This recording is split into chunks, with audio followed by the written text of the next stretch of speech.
नमस्कार साथियों, मैं बेरू सर आप सभी का आपके अपने YouTube चैनल टॉप टारगेट के बिहार बोर्ड के ऑनलाइन प्लेटफॉर्म पर स्वागत करता हूं, वेलकम करता हूं। आइए आज का रामबाण सीरीज का जो 30वां भाग है मैं आप सभी के समक्ष लेकर उपस्थित हो चुका हूं। तो देर न करते हुए शुरू करते हैं आज के सेशन। सबसे एक बड़ी बात कि जो 30वां सेशन होगा 29वें सेशन जो आप पढ़े थे वीवीआई टाइप उसी से रिलेटेड है। उसमें हमने आपको सिखाया था कि शून्यकों का योग, शून्यकों का गुणनफल। तो शून्यकों के योग पर ज्यादा सवाल हम देखे थे, शून्यकों के गुणनफल पर ही सवाल रहेगा। तो एक बार फिर से मैं आपको रिमाइंडर कर देना चाहूंगा। यह पूछा था तो क्या लिखे थे, चर का गुणांक का उल्टा चिन्ह, चिन्ह बटा में चर के वर्ग का गुणांक। इस पर बहुत सारे प्रश्न देखें। यहां पर है अल्फा बीटा यानी गुणनफल पूछा, ये योग है, ये क्या है गुणनफल। इसके पहले हम बता चुके, इसमें क्या लिखना है, संख्या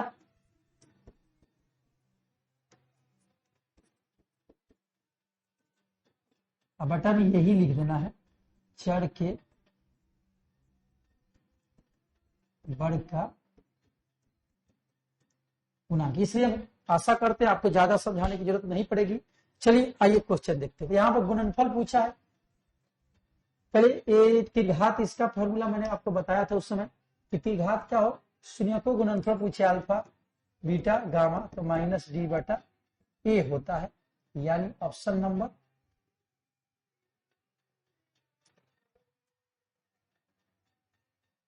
पहले पैटर्न देखते हैं। A x cube b x square c x plus d है। तो हमें देखना है कि ये क्वेश्चन बहुत ही इंटरेस्टिंग है।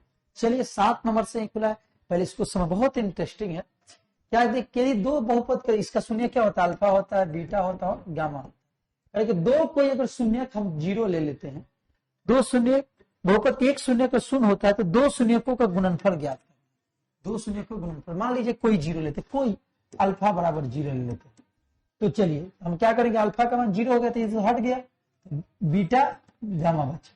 तो देखिए हम एक फॉर्मूला पढ़े थे, alpha beta, beta gamma, alpha gamma, ये क्या होता है, सी बटा ए होता है। Alpha beta, beta gamma, alpha gamma plus c बटा ए होता है त्रिघात का। पिछले सेशन में आपको बताया था।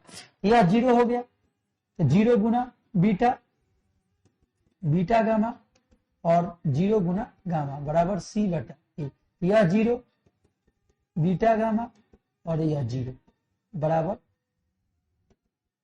सी बटा ए।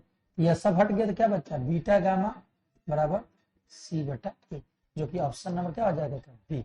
आप बीटा को भी लेके बनाएंगे तो ही आएगा, गामा को भी लेके बनाएंगे तो वही होगा। आई होप आपको इस सेशन समझ में आया आज का। चलिए नेक्स्ट क्वेश्चन आप इसे नोट करते चलेंगे। 1 नंबर क्वेश्चन सब देखेंगे।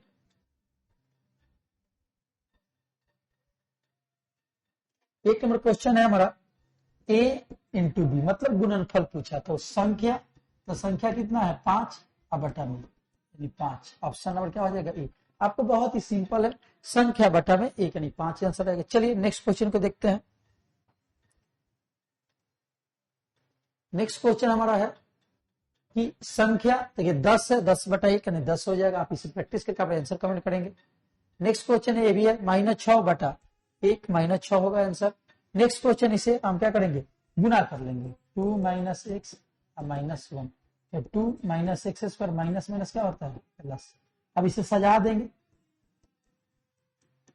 यानी पहले 12 पावर फिर उसके बाद छोटा पावर, उसके बाद हमें निकालना है गुणनफल। तो देखिए 2 है और बटा में कितना है -1 यानी -2, ऑप्शन में क्या हो जाएगा, ए हो जाएगा। आप इसे नोट करेंगे।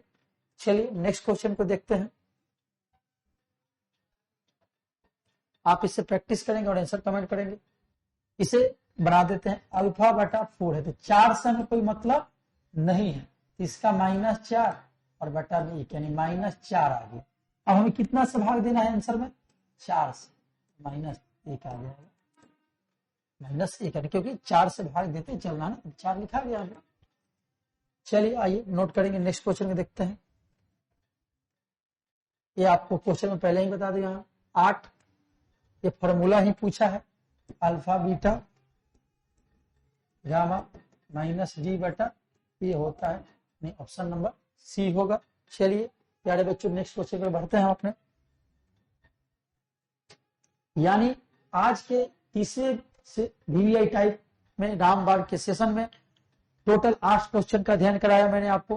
किसी प्रकार का दिक्कत हो तो सेशन के अंत में वीडियो देखने के बाद, वीडियो बिना स्किप किए आप अंत तक देखें, और देखने के बाद आप हमें अवश्य कमेंट करें। हम और हमारी टीम आपके लिए 24 घंटा लाइव डाउट क्लियर करने के लिए, या किसी प्रकार का दिक्कत हो तो हमेशा आपके लिए हमारी टीम आपके लिए तत्पर है। मिलते हैं एक नए सेशन में, नए प्रश्नों की सीरीज में मिलेंगे। तब तक के आज के वीडियो में इतना ही। जय हिंद, जय भारत।